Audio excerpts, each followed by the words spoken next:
নমস্কার বন্ধুরা, কেমন আছো তোমরা সবাই? আশা করি সবাই খুব ভালো আছো। শুভমিতা ব্লগে সবাইকে স্বাগত জানাই। আজকে তোমাদেরকে নকশাবাহারি পটল ডিমের কারি বানিয়ে দেখাবো। এমনি তো ডিম পটলের ঝোল বা পটলকে তো অনেকভাবে খেয়েছো, তো এইভাবে একবার কারি বানিয়ে খেয়ে দেখো। ভিডিওটা কেউ স্কিপ করো না, স্কিপ করলে অনেক কিছু মিস করে যাবে। চলো দেখে নেওয়া যাক। প্রথমে পটলগুলোকে কিন্তু খুব ভালোভাবে ধুয়ে নিয়েছি। প্রত্যেকটা পটলের দু সাইড আমি কেটে দিয়েছি। একটা পটল খালি গোটা রেখেছি তোমাদেরকে দেখাবো বলে। দেখো এইভাবে আগে কেটে দিলাম দু সাইড।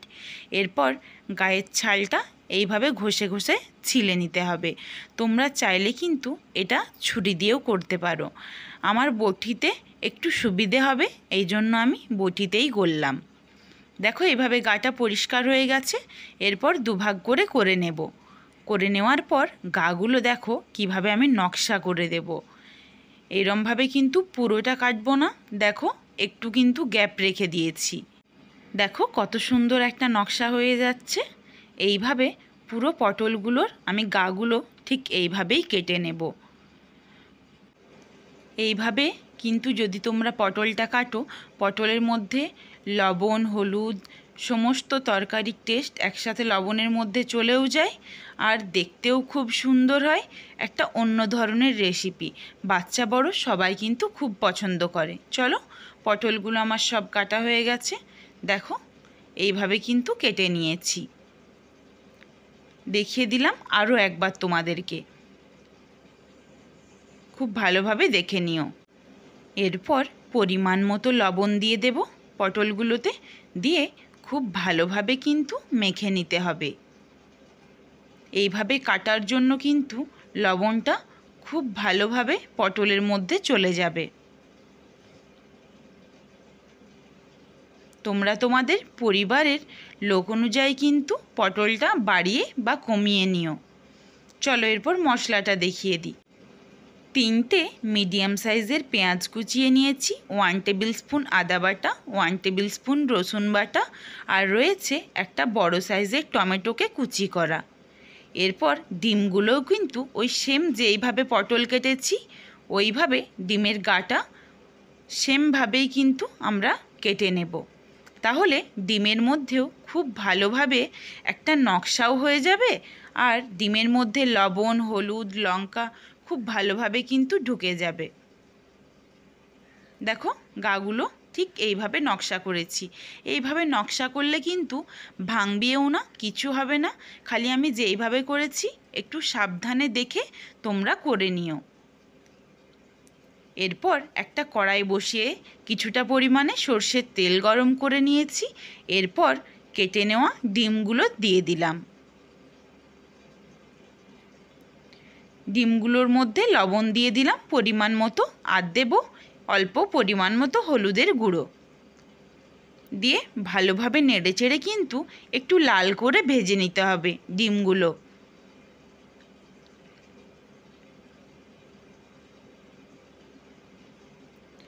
দেখো লাল লাল করে কিন্তু ভেজে নিয়েছি। এরপর তুলে রেখে দিই ডিমগুলো।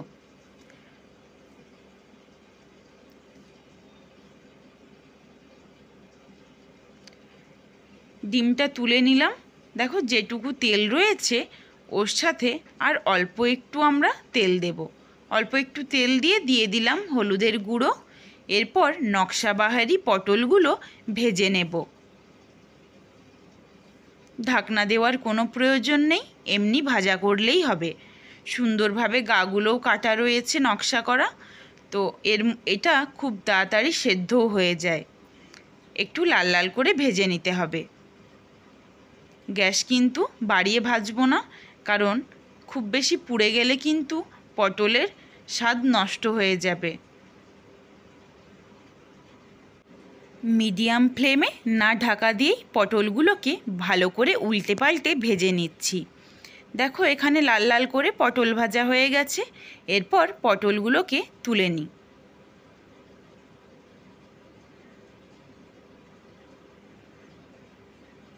এখানে যে তোমরা একটা পটল ভাঙা দেখতে পাচ্ছ, এটা কিন্তু আমার ছেলে এসে ভেঙে দিয়েছে, এটা কিন্তু কাটার জন্য ভাঙেনি।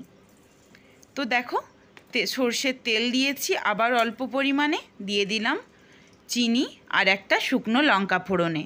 এরপর যেই মশলাগুলো বেটে রেখেছিলাম এক এক করে দেব। প্রথমে পেঁয়াজ কুচিটা দিয়ে দিলাম, দিয়ে ভালোভাবে নাড়াচাড়া করে ভেজে নেব।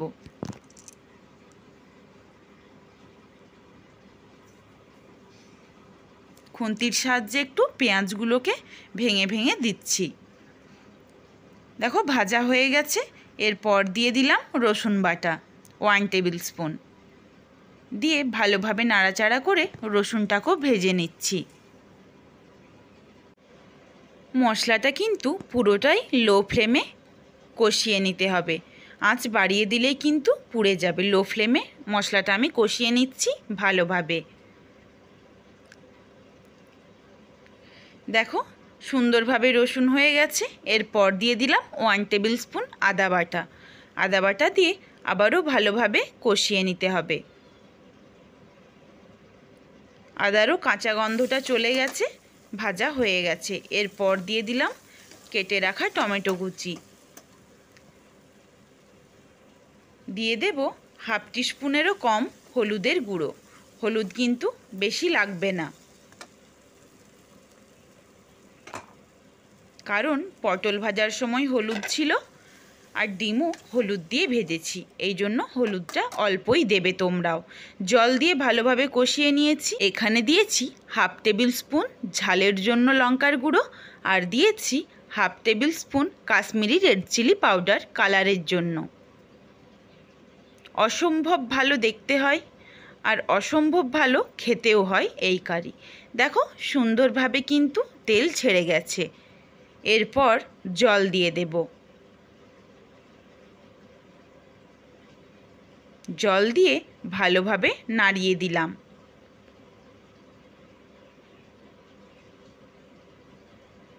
এই পটল আলুর কারিতে কিন্তু খুব বেশি ঝোল করব না, তোমরা যদি চাও অবশ্যই জলটা বাড়িয়ে বা কমিয়ে নিতে পারো। নকশাবাহারি পটল আর ডিম ভেজে তুলে যে রেখেছিলাম, ঝোল ফুটে গেছে। এরপর এই নকশাবাহারি পটল আর ডিম দিয়ে দেব। ভালোভাবে নাড়াচাড়া করে নিতে হবে।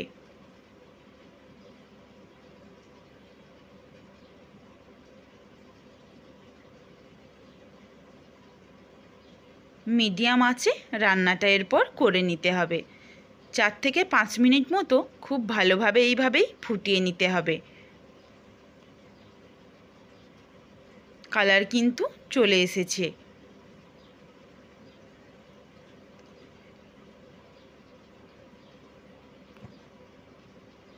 দেখো প্রায় কিন্তু রেডি হয়ে গেছে নকশাবাহারি পটল ডিমের কারি। এরপর দিয়ে দিলাম, আমার স্বাদ অনুযায়ী মনে হয়েছে লবণ লাগবে, সেই জন্য আমি লবণ দিয়ে দিলাম। আর দেব গরম মশলার গুঁড়ো।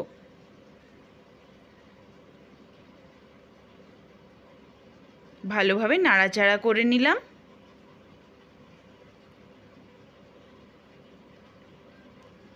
চলো এরপর নামিয়ে নিই।